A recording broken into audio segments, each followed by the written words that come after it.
person be corrected, proclaim the person innocent. So we are made innocent. We are made correct. Our relationship with God has been redesigned through the blood of Jesus. And we can come boldly into the house of God and to worship Him.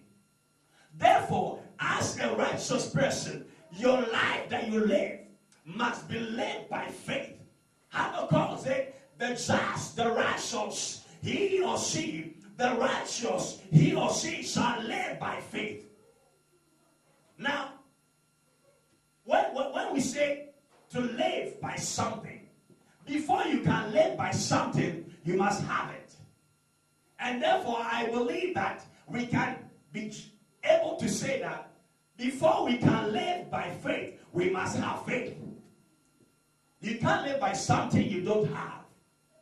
You understand what I'm saying? If you want to live by something, you must have it. So if the righteous shall live by his faith, if the righteous shall live by faith, if the just shall live by faith, then the just must have faith. And all of us have been given a measure of faith. Bible says we are all given. We've all been given a measure of faith. And therefore, if the word tells us, the righteous shall live by faith, and we have been given a measure of faith. If you believe in Jesus, you have a measure of faith. Do you know that those who say they don't even have faith, or they don't want to get into any theology about faith or all that, they already have faith? Because guess what? The chair that you're sitting on right now, before you sat on that chair, you did not go to find even a manual to find out how the chair's ability was to maintain your weight. You just sat in that chair comfortably, believing that the chair was able to carry your weight. I have another example I say. Anytime you are flying, you go to the airport, check in your luggage, you do everything you gotta do. Maybe you've already checked in online or something, so you get to the airport, you get your stuff, you go through security, you have to wait a little bit. If the time is not due for you to fly, you are in a waiting room, you get yourself some snack and some newspaper or a Bible or something, you are waiting for your flight. And not so long, the attendant will announce, the announcer will announce a flight so is ready for boarding. So everybody, passengers on this flight must begin and get ready to board on the plane. You go through the queue or the line and you get on the plane. The air hostess and the attendants will come and make sure you are settled, you fasten your seatbelt, and you are okay. You hear the pilot or the co-pilot or somebody begin to announce that we are about to take off. Have you ever in your life taken a flight from wherever you are going? Maybe you are coming from Denver or going to Washington or something. Or maybe you are coming from Zimbabwe and flying down to United States or something. You are coming from one point to another. Do you ever ask, please, before we take off, I have a question, please. Can you please ask the pilot or the co-pilot to show me his or her pilot certification, his engineering ability? I please want to understand which certificate he holds and which education he got before he flies his plane. No, we don't.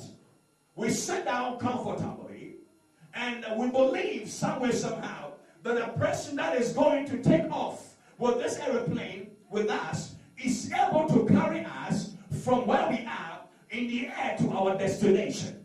We don't ask a question. We don't try to figure out how we'll get there. All we know, we bought a ticket, we know where we are going, and we are getting there.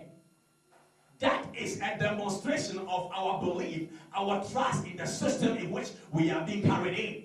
Now, in the same way, if you want God to take you in your destination and take you to your destination and move you through life, if you want to live life, if you want to be able to excel, if you want to achieve what God has called you and has made you to achieve, if you want to go through life and be what God has made you to be, you got to live by faith. You have to trust that master man. You have to trust that person. You have to trust that God who has called you, He is able to do exceedingly abundantly above all that you think or ask for. You have to put your trust, your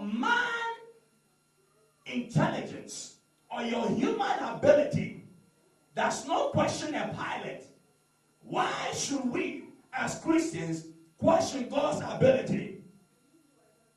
Do you know that delays are not denials? Because the problem sometimes is not because we don't even believe or have faith, but because what we need from God, or because we are what we are trusting to receive, or whatever we are going through in life is making us lose our patience with God.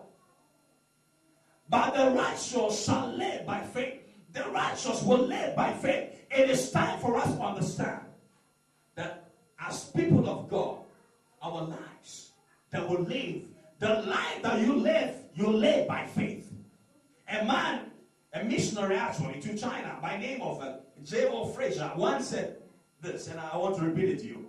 He says that faith is like muscle which grows stronger and stronger with use, rather than rubber which weakens when it is stretched. Faith is like a muscle. The more you use it, the more you put it to use, the stronger it becomes. The more you put your faith into action, the more you put your trust in God, the more you believe that Him who has called you is able to do what He has called you to do. The more you put your trust and your faith in God, the more your faith is strengthened. The righteous will live by faith.